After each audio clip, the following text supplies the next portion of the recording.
Global warming এর কথা জানি যে এপ্রিল এবং মে মাস, এই 2 মাস ইন্ডিয়া, বাংলাদেশ বা এই রিজিয়নে আমাদের টেম্পারেচার 55 থেকে 58 পর্যন্ত আসতেছে। বিশেষ করে ইন্ডিয়ার দিল্লি, মুম্বাই বা মহারাষ্ট্র এই জোনে আপনার 58 ডিগ্রি পর্যন্ত গত 2 বছর আগে হয়েছিল, অর্থাৎ 2023-এ। তো 58 যদি নর্মাল টেম্পারেচার হয়, এটার ফিলিং টেম্পারেচার আরও 3 থেকে 4 ডিগ্রি বেড়ে যায়। তো ওই বছর আমাদের বাংলাদেশের টেম্পারেচার ছিল হচ্ছে 47-48 পর্যন্ত, যেটার ফিলিং টেম্পারেচার কিন্তু 50 ক্রস করেছিল, 50+।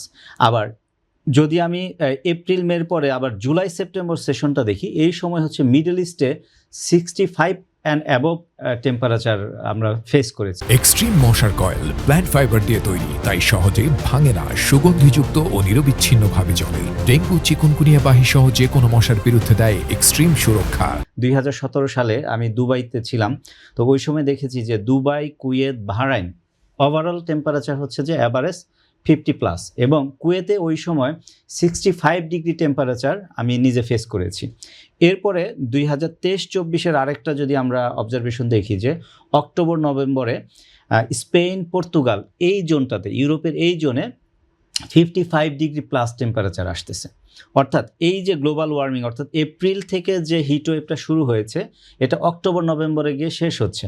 আবার গত বছর লস অ্যাঞ্জেলসে, ইউএসএ লস অ্যাঞ্জেলসে যে দাবানলটা হলো, সেখানকার টেম্পারেচার যদি আমরা খেয়াল করি, সেটাও কিন্তু more than 60 degree and above ছিল। অর্থাৎ এই যে গ্লোবাল ওয়ার্মিং, অর্থাৎ টেম্পারেচার আজকে এখান থেকে আরেক জায়গায় যাচ্ছে। এবং দেখবেন যে আমরা ইতিহাস যদি ভালো করে ঘাঁটি, যে একসময় রাশিয়াতে অনেক বেশি বরফ পড়তো, এখন কিন্তু রাশিয়াতে ওই যে ভূমিটা বেড়ে যাচ্ছে। কেন বেড়ে যাচ্ছে? সেখানে কিছু কিছু জায়গায় হিটওয়েভের জন্য আপনার ওই বরফ কমে যাচ্ছে, অর্থাৎ সেখানে আবার ফার্টাইল ল্যান্ড বা ল্যান্ড ডেভেলপ হচ্ছে। হ্যাঁ, ল্যান্ড ডেভেলপ হচ্ছে। তো যে জিনিস হচ্ছে যে সারা ওয়ার্ল্ডের, অর্থাৎ আপনি নিজের কমফোর্টটার কথা চিন্তা করেন, যে এই যে সাপোজ আজকে মার্চের 25 তারিখ, এপ্রিলের ফার্স্ট উইক থেকে বাংলাদেশে কিন্তু অ্যাভারেজ টেম্পারেচার হয়ে যাবে 36 অ্যান্ড অ্যাবভ। অর্থাৎ এই 30 তারিখ থেকে, অর্থাৎ আগামী 4 দিন বা 5 দিন পর থেকে আমাদের টেম্পারেচার 33 থেকে আস্তে আস্তে বাড়তে বাড়তে এপ্রিলের 8 তারিখের মধ্যে এটা 36 অ্যান্ড অ্যাবভ হয়ে যাবে, এবং আপ টু 40। এবং এটা হচ্ছে যে মে মাসের 16 তারিখ পর্যন্ত এই টেম্পারেচার আপনার অটোমেটিক্যালি 43 অ্যান্ড অ্যাবভ থাকবে, মানে কখনো উঠবে কখনো নামবে। তো এই দেশে আগে তো আমরা হচ্ছে যে এসি মানে মনে করতাম যে এটা আমাদের বিলাসিতা, কিন্তু এসি কিন্তু আসলে বিলাসিতা না। আপনি যদি নিজে কমফোর্ট না হন, আপনি কিভাবে কাজ করবেন? এই টেম্পারেচারে কিন্তু একটা সুস্থ মানুষের বেঁচে থাকা কিন্তু অসম্ভব। যে আপনাকে যদি একটা 45-48 ডিগ্রি টেম্পারেচারের পাশে আপনি কতক্ষণ থাকতে পারবেন? দেখবেন অনেক সময় আপনি ঘুমাতে পারছেন না, ছটফট করছেন। অর্থাৎ আপনার লাইফে কিন্তু ঘুমটা ইম্পর্টেন্ট। একটা সুস্থ মানুষ যদি টানা 3 দিন বা 4 দিন ঘুম না পারে, মানে বা এমনও রিপোর্ট আসছে যে 7 দিন ঠিক মতো ঘুম না পারলে সে মারা পর্যন্ত যেতে পারে, তাই না?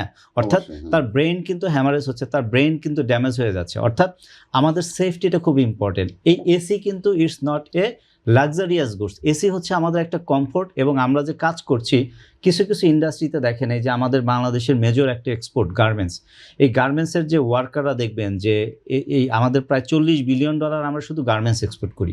আমাদের টোটাল আসলে প্রশ্ন ছিল যে বাংলাদেশে এই এসি ইন্ডাস্ট্রির সম্ভাবনা কতটুকু ছিল। আমি সেটাই বলছি যে দেখেন যে আমাদের বাংলাদেশের এসির যদি আমি টোটাল ইন্ডাস্ট্রি অ্যানালাইসিস করি, যে চায়নাতে প্রতি 8 জনে 1 জন লোক এসি ব্যবহার করে, মানে অ্যাভারেজ, এটা ক্যালকুলেশন আমাদের রিসার্চে বলেছে।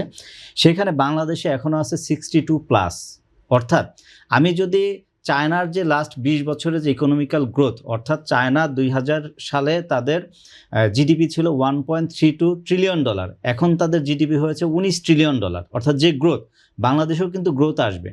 অর্থাৎ এই যে বাংলাদেশের যে একটা ডিমান্ড কন্টিনিউয়াস বাড়তেছে। অর্থাৎ আমি যদি আমাদের একটা পাস্ট থিওরি দেখি, যে 2010-11 সালে বাংলাদেশের টোটাল এসি ইম্পোর্ট হইতো 1 লাখ ইউনিট, বর্তমানে সেটার এসির ইউনিট আসছে 8 লাখ ইউনিট প্লাস। সবচেয়ে বড় কথা, সেন্ট্রাল এয়ার কন্ডিশনিং সিস্টেম কিন্তু আমাদের বেড়ে গেছে, অর্থাৎ ভিআরএফ, চিলার, এগুলো কিন্তু অতটা বেশি ছিল না। এই যে হাই রাইজ বিল্ডিং হচ্ছে, হাই রাইজ বিল্ডিংয়েও কিন্তু আমার এসির ডিমান্ড বেড়ে যাচ্ছে।